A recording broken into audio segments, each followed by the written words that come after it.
Hello students, आज मैं अपने इस वीडियो में अकाउंटिंग कॉन्सेप्ट्स को बताने वाला हूँ।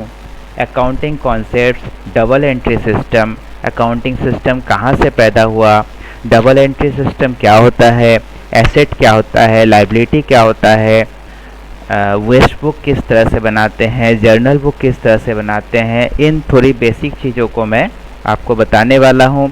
अगर आप अकाउंटिंग के स्टूडेंट नहीं भी हैं, अगर आप कॉमर्स के स्टूडेंट नहीं भी हैं, तो इन सूत्रों को समझ करके आप आराम से जर्नल बुक बना सकते हैं। अगर आप कहीं पर अकाउंटेंट का काम करना चाहते हैं तो जर्नल बनाने बहुत अच्छे तरीके से आने चाहिए। तो मैंने ये जो सूत्र आपको आगे बताए हैं, आप पूरा वीडियो ज़रूर से देखिएगा।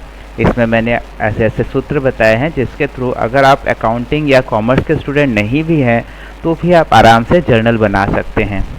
तो सबसे पहले देखते हैं कि अकाउंटिंग की शुरुआत कहाँ से हुई। अकाउंटिंग की शुरुआत हुई थी लुका पासियोली नाम के एक साइंटिस्ट, एक गणितज्ञ थे। उन्होंने अपनी किताब में ये चीज़ बताया था, डबल एंट्री सिस्टम। अब डबल एंट्री सिस्टम इसको क्यों कहते हैं, इसको थोड़ा समझिएगा। सबसे पहले इसमें सभी प्रकार के जो लेन देन होते हैं इसको दो भागों में लिखा जाता है, जिसको कहा जाता है डेबिट एंड क्रेडिट, और इसी कारण से इसको डबल एंट्री सिस्टम कहा जाता है।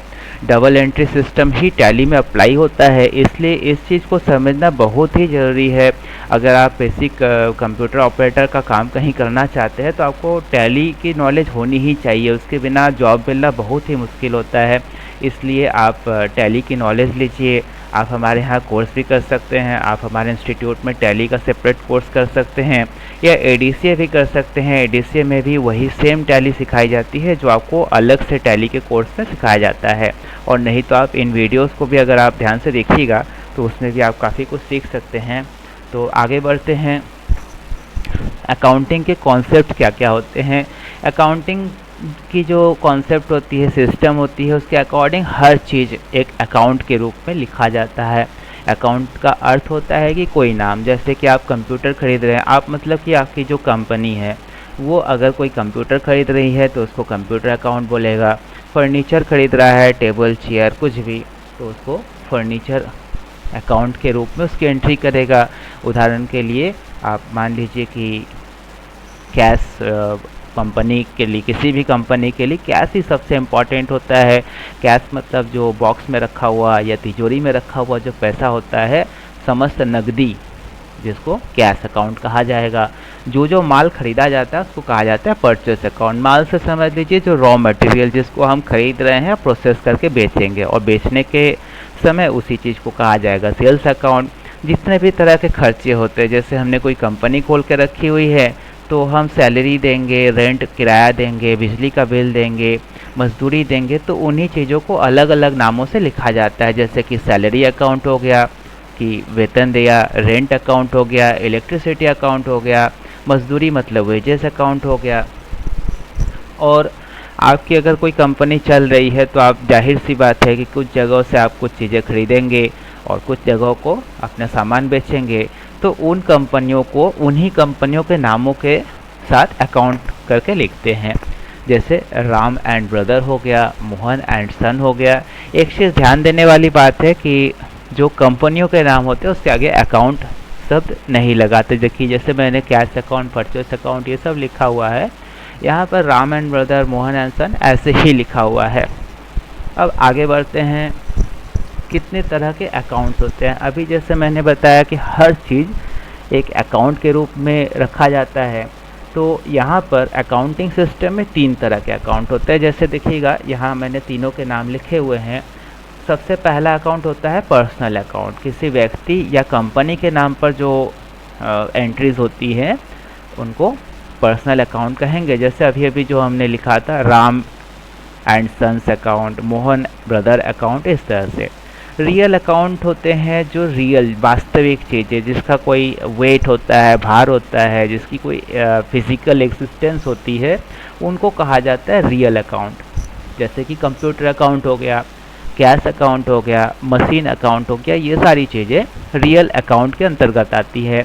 और लास्ट होता है नॉमिनल अकाउंट। नॉमिनल अकाउंट में जो अतिरिक्त एक्स्ट्रा लाभ हो गया, खर्चा हो गया, हानि हो गया, इन चीज़ों को नॉमिनल अकाउंट कहा जाता है। नॉमिनल अकाउंट के एग्जांपल्स है salary, rent, LIC premium, wages वगैरह सभी तरह के नॉमिनल होते हैं। इन तीनों चीज़ों के आपको मैं हिंदी भी बता देता हूँ। पर्सनल अकाउंट मतलब व्यक्तिगत खाता, रियल अकाउंट मतलब वास्तविक खाता, और नॉमिनल अकाउंट मतलब लाभ हानि खाता या नाम मात्र खाता भी इसको हिंदी में कहा जाता है।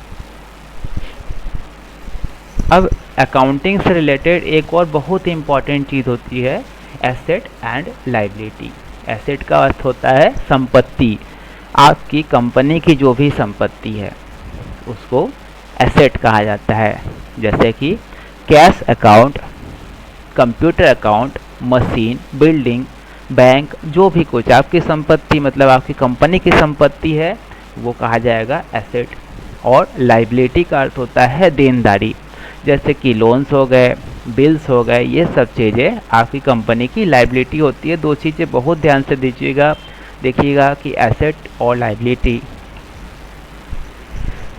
उसके बाद नेक्स्ट चीज़ आती है कि अब हम डेबिट में क्या रखेंगे और क्रेडिट में क्या रखेंगे। जैसा कि अभी हमने बताया था कि हर ट्रांजैक्शन को डेबिट और क्रेडिट दो भागों में लिखते हैं, तो डेबिट में किस चीज़ को लिखेंगे और क्रेडिट में किस चीज़ को लिखेंगे। तो सभी लेन देन जो होते हैं दो साइड्स होंगे, पहला डेबिट होगा और दूसरा क्रेडिट होगा। डेबिट और क्रेडिट दोनों भागों के योगफल, दोनों के जो टोटल होते हैं, डेबिट का टोटल अलग से और क्रेडिट का टोटल अलग से, उन दोनों का ऐड हमेशा बराबर होगा। और जब भी आप देखेंगे कि कोई एसेट बढ़ रहा है या कोई खर्च हो रहा है, देखिएगा तीसरा रूल कि एसेट अगर बढ़ रहा है, मान लीजिए कि कंपनी का कैश अगर बढ़ रहा हो या किसी प्रकार का खर्चा हो रहा हो, जैसे आप सैलरी दे रहे हैं वगैरह, तो ये इन चीज़ों को डेबिट में लिखा जाता है। और इसी तरह से जब एसेट घट रहा होगा या किसी प्रकार का कोई इनकम हो रहा होगा तो उस चीज़ को क्रेडिट में लिख लेंगे। अब आते हैं कि अकाउंटिंग का जो वर्क होता है वो बुक्स से रिलेटेड होता है। बुक्स का हिंदी अर्थ होता है बही खाता। तो बही खाता या बुक्स कितने प्रकार की होती हैं। पहली बात तो बुक्स वो डायरीज़ होती हैं जहाँ पर ट्रांजैक्शंस को लिखा जाता है, और जब ट्रांजैक्शन को ऐसे ही बस तारीख बाई तारीख, डेट बाई डेट ऐसे ही लिख दिया जाएगा, पहले डेट लिखा, फिर ट्रांजैक्शन को लिखा और फिर अमाउंट को लिखा, तो उसको वेस्ट बुक कहेंगे। और वेस्ट बुक से अकाउंट्स को अलग अलग, हर ट्रांजैक्शन में दो साइड्स होंगे, एक तो डेबिट और दूसरा क्रेडिट। तो उन डेबिट और क्रेडिट्स को अगर अलग अलग करके जब लिखा जाएगा तो इस तरह की चीज़ को जर्नल बुक कहा जाएगा। ये दोनों बुक्स ही ओरिजिनल एंट्रीज में आती हैं। अब देखिए हमारा एक उदाहरण है, इस सैम्पल वेस्ट बुक किसी कंपनी के कुछ ट्रांजैक्शंस को हमने line by line, date by date लिखा है। सबसे पहले ऊपर एक डेट लिख लिया, उसके बाद पार्टिकुलर्स लिखा और उसके बाद अमाउंट लिखा और एक टेबल जैसा बना लिया है। इस चीज़ को कहा जाता है वेस्ट बुक, या हिंदी में कई तरह के नाम होते हैं, कच्चा चिट्ठा बोलते हैं, कच्चा रोजनामचा बोलते हैं, लेकिन हम यहाँ पर वेस्ट बुक या मेमोरेंडम बोलेंगे।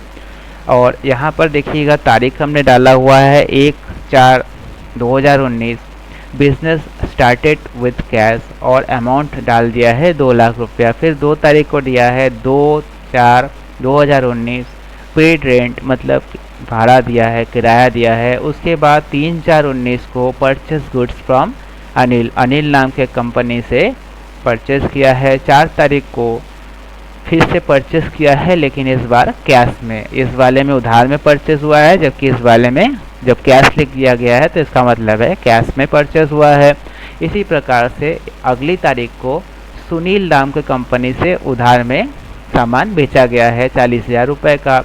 और उसके बाद एक और सेल हुआ है 6 तारीख को, जो कैश में लिखा गया है, सोल्ड गुड ऑन कैश। इसका मतलब है कि कैश में सेल हुआ है जो 20,000 का। डिपॉजिट टू एक्सिस बैंक नाम के एक खाते में पैसा जमा किया गया है। उसके बाद देखिएगा पेड इलेक्ट्रिसिटी बिल, मतलब इलेक्ट्रिसिटी का बिल दिया गया है। फिर उसके बाद अनिल नाम की कंपनी से परचेस किए थे 25,000 का, अब उसमें से 20,000 रुपये दे दिए गए हैं। ठीक उसी तरह से cash received from Sunil Sunil नाम की कंपनी को उधार में सामान बेचे थे, बाद में उससे 10 तारीख को रिसीव किया है पैसा। Purchase machine from Ravi, Ravi नाम का कंपनी से उधार में कुछ मशीन खरीदा जा रहा है। परचेस कंप्यूटर, यहाँ पर कुछ लिखा नहीं है, इसका साफ मतलब समझिएगा कि ये कैश में खरीदा गया है। कंप्यूटर 20,000 रुपये का कैश में खरीदा गया है। और लास्ट एंट्री फिर से है कि पेड सैलरी, हमने सैलरी दिया है 10,000 का। तो इस तरह से डेट्स, ये ट्रांजेक्शन्स है और ये अमाउंट्स है, इस चीज़ को कहा जाता है वेस्ट बुक। अब वेस्ट बुक में मैंने ये समझाया है कि अलग अलग चीज़ों को कैसे इंक्रीज़ या डिक्रीज़। देखिएगा, इंक्रीज़ जब होता है तो उस चीज़ का मतलब होता है कि उसको हमें डेबिट वाले कॉलम में, और डिक्रीज़ जो चीज़ें होती हैं वही चीज़ है, वही वेस्ट बुक है, जिसको मैंने 2 कॉलम्स और बढ़ा लिए हैं कि हम वहाँ पर आपको समझा सके कि कौन कौन सी चीज़ें इंक्रीज़ हो रही है और कौन कौन सी चीज़ें डिक्रीज़ हो रही है। तो सबसे पहला एंट्री आप समझिए, बिजनेस स्टार्टेड विद कैश। इसमें जब एक कंपनी कैश में अपना शुरू करता है तो उसमें 2 चीज़ें होती हैं, पहला होगा कैश और दूसरा होगा मालिक। मालिक ने कंपनी में कैश रखा है तो कैश बॉक्स, जो कंपनी का कैश बॉक्स है वो इंक्रीज़ हुआ और मालिक का डिक्रीज़ हुआ और अमाउंट वही रहेगा। इसी प्रकार रेंट देंगे तो रेंट अकाउंट इंक्रीज़ हुआ, और आप जब भी रेंट देंगे तो जाहिर सी बात है कि आपके पास से उतना पैसा कम हो जाएगा, कैश आपका कम हो जाएगा, इसलिए कैश डिक्रीज़ वाले में चला गया। परचेज गुड्स फ्रॉम अनिल, जब आप परचेस करेंगे तो परचेस अकाउंट आपका बढ़ेगा, इंक्रीज़। और इसी तरह से अनिल जिसने अभी उधार में सामान दिया है उसको कुछ मिल नहीं रहा है, इसलिए अनिल का अकाउंट घटेगा, अनिल के स्टोर में से कुछ सामान घट जा रहा है। इसी प्रकार अगली ट्रांजैक्शन को देखिए, परचेस गुड्स ऑन कैश। आप जब कैश में परचेस करते हैं तो आपका परचेस अकाउंट मतलब आपका स्टोर बढ़ेगा, इसलिए परचेस अकाउंट डेबिट में चला गया। जो भी इंक्रीज़ है वो सब डेबिट में जाएगा और जो भी डिक्रीज़ है वो सब क्रेडिट में जाएगा। तो परचेस अकाउंट इंक्रीज़ में हुआ और उसी तरह से कैश में परचेस हो रहा है, इसीलिए कैश अकाउंट क्रेडिट में जाएगा। इसी तरह से बाकी चीज़ों को भी मैंने डिफ़ाइन किया है। इस चीज़ को ज़रा वीडियो पॉज करके देखिएगा, क्योंकि सभी चीज़ें समझाने से वीडियो बहुत लंबा बन जाएगा, इसलिए मैं आगे बढ़ता हूँ। तो स्टूडेंट्स, अब आप फिर से एक बार देख लीजिएगा वेस्ट बुक कैसा बना हुआ है। और वेस्ट बुक के बाद मैंने एक और लिस्ट बना ली है जिसमें कौन सी अकाउंट्स इंक्रीज़ हो रही है और कौन से अकाउंट्स डिक्रीज़ हो रही है, उनका भी एक लिस्ट बनाया हुआ है। जो चीज़ें इंक्रीज़ होती हैं उनको डेबिट में और जो चीज़ें डिक्रीज़ होती है उनको क्रेडिट में रखा जाता है। ये लिस्ट हालांकि बनाना कोई ज़रूरी नहीं है, लेकिन इससे और भी सुविधा होगी समझने में कि आपको कौन सी चीज़ अब डेबिट में और कौन सी चीज़ क्रेडिट में रखनी है। अब मैं एक एक चीज़, जैसा कि हमारा वेस्ट बुक जैसा बना हुआ है उसके अकॉर्डिंग लाइन बाय लाइन मैं आपको दिखाता हूँ कि एंट्रीज को कैसे किया जाएगा, फिर बाद में सबको एक साथ मिला देंगे। सबसे पहली एंट्री हमारी है बिजनेस स्टार्टेड विथ कैश। 1 अप्रैल की एक एंट्री है और ये एंट्री है 2 लाख रुपए की। अगर कोई भी एंट्री होगी बिजनेस स्टार्टेड की तो उसकी एंट्री करिएगा कैश अकाउंट, जो मैंने रेड से कर दिए है। इस चीज़ों को आप डेबिट में रखिएगा और जो चीज़ें ब्लू में रखी हुई है उनको क्रेडिट में रखिएगा। अगर बिज़नेस स्टार्ट होने का कोई ट्रांजैक्शन दिख रहा है आपको तो उसमें आप कैश अकाउंट डेबिट में और कैपिटल अकाउंट क्रेडिट में जितना जितना अमाउंट है उसके साथ रख लीजिएगा। ये देखिए मैंने रखा हुआ है 1 तारीख को डेबिट में कैश और क्रेडिट में कैपिटल, और साथ में अमाउंट्स को लिख लिया है। रूल नंबर 2 देखिएगा, किसी भी प्रकार का expense, entry of any expense, जिस भी नाम का एक्सपेंस हो, चाहे सैलरी हो, रेंट हो, वेजेस हो, कैसा भी एक्सपेंस है, उस एक्सपेंस को आप लिखेंगे डेबिट में और उसके अगेंस्ट जो आपका कैश अकाउंट है उसको आप क्रेडिट में लिखिएगा। जैसा कि हमारा एंट्री है 2 तारीख का, 2 तारीख का एंट्री है पेड रेंट, तो उसको मैंने ऐसे लिखा है rent account debit, cash account credit, और जो अमाउंट है उसको डेबिट में और क्रेडिट में उसके सामने रख दिया है। ये हमारा दूसरा रूल हो गया, रूल ऑफ एनी एक्सपेंस। उसके बाद थर्ड रूल हमारा है किसी भी प्रकार का परचेज अगर वो क्रेडिट में किया गया होगा। 3 तारीख की एंट्री मैं आपको दिखाता हूँ फिर एक बार हमारे वेस्ट बुक में। ये देखिए 3 तारीख को परचेज गुड्स फ्रॉम अनिल 25,000 रुपये का परचेज दिखाया जा रहा है। तो इसी एंट्री को मैंने यहाँ रखा हुआ है। 3 तारीख को परचेज डेबिट में और अनिल मीन्स कि जब भी परचेस होगा तो परचेस अकाउंट को डेबिट में और जिस कंपनी से लिया जा रहा है सामान उसको क्रेडिट में रख लेंगे। अब यही चीज़ अगर कैश में परचेस होता है, वेस्ट बुक को फिर से एक बार मैं आपको दिखाता हूँ। 4 तारीख को देखिए परचेस गुड्स ऑन कैश 30,000। अगर परचेस कैश में होगा तो परचेस अकाउंट डेबिट में तो रहेगा ही, लेकिन कैश अकाउंट को आप क्रेडिट में रख लेंगे। तो ऐसी ही एंट्री मैंने जर्नल बुक में की है, purchase account debit to cash account credit. यह हमारा रूल नंबर 4 हो गया। इसके बाद मैं आपको सेल्स का समझाऊं कि कैसे सेल्स की एंट्रीज करेंगे। सेल्स भी दोस्तों 2 तरह की हो सकती है, या तो क्रेडिट उधार वाली सेल्स हो सकती है और या तो फिर कैश वाली भी सेल हो सकती है। तो पहला जो सेल का मैंने लिखा हुआ है goods sold to a company means कि क्रेडिट में। मैं आपको दिखाऊं, ये देखिएगा सोल्ड गुड्स फ्रॉम सुनील। तो सुनील को सेल किया गया है 5 तारीख को 40,000 रुपये का। सोल्ड गुड्स टू सुनील ये हमारा वेस्ट बुक का एक हिस्सा है और इसकी एंट्री हमने ऐसे की है 5 तारीख को डेट है और Sunil account to sales account. Sunil account को डेबिट में लिख लिया है और सेल्स अकाउंट को हमने क्रेडिट में लिख लिया है और दोनों में 40,000 रुपये सामने लिख दिया है। और यही अगर सेल किसी तरह से कैश में होता हो तो हमारी अगली रूल को समझिए, rule number 6 goods sold on cash. अगर ऐसा होता हो तो फिर कैश अकाउंट को आप डेबिट में रख लेंगे और सेल्स अकाउंट को आप क्रेडिट में रख लेंगे। 6 अप्रैल को गुड्स सोल्ड ऑन कैश 20,000 रुपये का, तो कैश को हमने रख लिया है डेबिट में और सेल्स अकाउंट को हमने क्रेडिट में रख लिया है। एक बार इसकी वेस्ट बुक की एंट्री देखिए 6 तारीख को सोल्ड गुड्स ऑन कैश। अगली entry rule number 7 deposit to bank. बहुत इंपॉर्टेंट होता है, कोई भी कंपनी होता है तो बीच बीच में वो पैसा डिपॉजिट करता है, बैंक में पैसा रखता जाएगा। तो अगर ऐसा होगा तो बैंक का नाम आप रखेंगे डेबिट में और कैश अकाउंट को रखेंगे क्रेडिट में। तो 7 तारीख की एंट्री मैं आपको एक बार वेस्ट बुक से फिर दिखाता हूँ।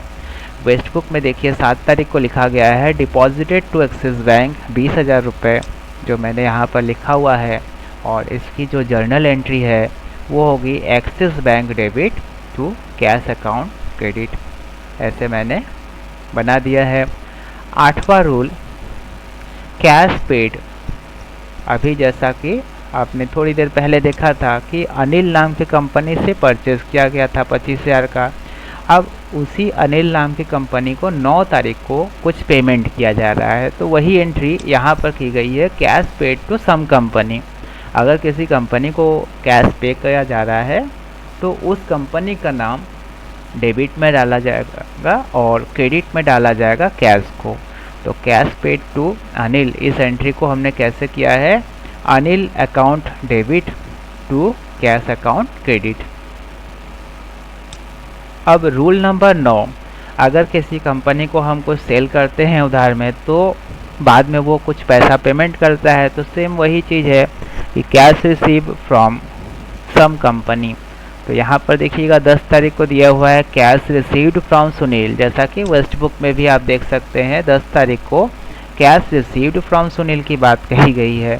तो वही एंट्री हमने यहाँ पर रखी है और उसकी एंट्री कैसी होगी जर्नल में, 10 तारीख लिख दिया पहले, फिर कैश अकाउंट डेबिट में, जैसा कि यहाँ कहा गया है, ये नियम कहा गया है, कैश अकाउंट आप डेबिट में रखेंगे और उस कंपनी का नाम आप रख लेंगे क्रेडिट में, जैसा कि सुनील जो है वो पैसा पेमेंट कर रहा है, उससे हम रिसीव कर रहे हैं, तो उसको हमने रख लिया है डेबिट में। अब इसी तरह से अगली एंट्री है कि फिक्स असेट जब खरीदेंगे। फिक्स असेट का मतलब होता है कि कोई भी ऐसी चीज़ जिसको हम अपने यूज़ के लिए खरीदते हैं, जैसे फर्नीचर हो गया, मशीन हो गया, कंप्यूटर हो गया, ये सारी चीज़ें फिक्स असेट होती है जिसको आप खरीदते हैं लेकिन बेचने के लिए नहीं खरीदते हैं, कंपनी के यूज़ के लिए खरीदते हैं, जो सालों साल तक आपके कंपनी में रहती है, तो उनको फिक्स असेट कहा जाता है। और अगर फिक्स असेट आप क्रेडिट में उधार में खरीदते हैं तो फिर फिक्स असेट का नाम आप लिखेंगे डेबिट में। और जैसे कि रवि नाम की कंपनी से कहा गया है कि खरीद रहे हैं, तो उसका नाम क्रेडिट में लिख लिया है, जैसा कि वेस्ट बुक में भी आप देख सकते हैं, परचेस मशीन फ्रॉम रवि। और इसी तरह से नेक्स्ट हमारा जो रूल है वो purchase fix asset on cash. अगर आप कैश में फिक्स असेट खरीद रहे हैं, जैसे कंप्यूटर है, तो कंप्यूटर भी एक फिक्स असेट है, कंपनी इसको खरीदती है अपने कंपनी के यूज़ के लिए, तो उस फिक्स असेट का नाम आप रखेंगे डेबिट में। और कैश को आपकी बार, जैसा कि पिछले वाले में क्या था कि रवि को रखा था, लेकिन इस बार कैश में नगद परचेस हो रहा है, तो इसको हमने कैश को क्रेडिट में रखा हुआ है। तो इस चीज़ के according purchase computer on cash, इस चीज़ की एंट्री क्या होगी, computer account to cash account. तो इस तरह से हमारी सारी एंट्रीज कंप्लीट होती है।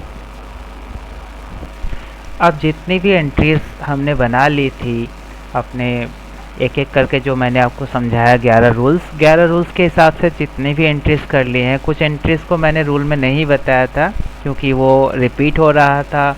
देखिएगा जैसे कि इलेक्ट्रिसिटी बिल का अकाउंट है और ये लास्ट में सैलरी अकाउंट है, ये दोनों चीज़ें रिपीट हो रही थी, तो इसको मैंने दोबारा से नहीं कराया। एक्सपेंस वाला जो नियम मैंने आपको बताया उसके अकॉर्डिंग ये भी तैयार कर लीजिएगा। जब फाइनल आपका उस वेस्ट बुक के हिसाब से बनेगा तो ये जर्नल बुक कुछ इस तरह से बन कर के आएगा, जिसमें आपको क्या क्या बनाने हैं, डेट हो गया, पर्टिकुलर डेबिट हो गया, क्रेडिट हो गया, और 1 तारीख से लेकर के सारे एंट्रीज जो मैंने आपको समझाई थी। तो कुछ लोग ऐसे भी लिखते हैं एकदम साइड में, आप डाल सकते हैं ऐसे, हर कुछ लोग बनाते हैं, इस तरह बनाना कोई ज़रूरी नहीं है, ये ऐसे DR लगा देंगे और इसी तरह से इस वाले में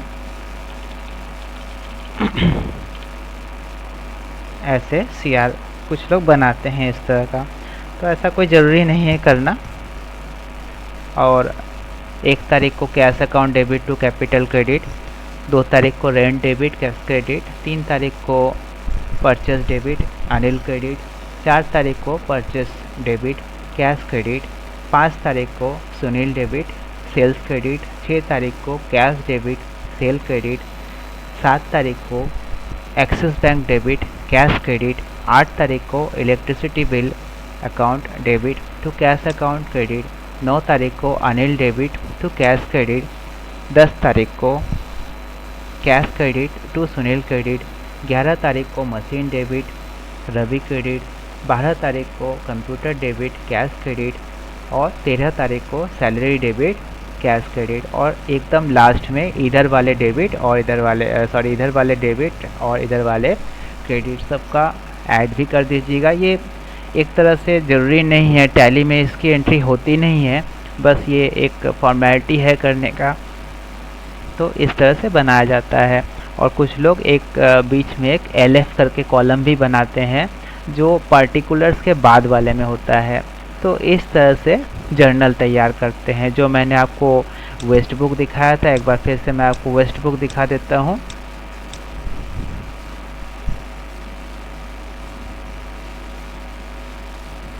इसी में था फाइंडिंग, ये हमारा वेस्ट बुक था और ये हमारा फाइनल जर्नल बुक है।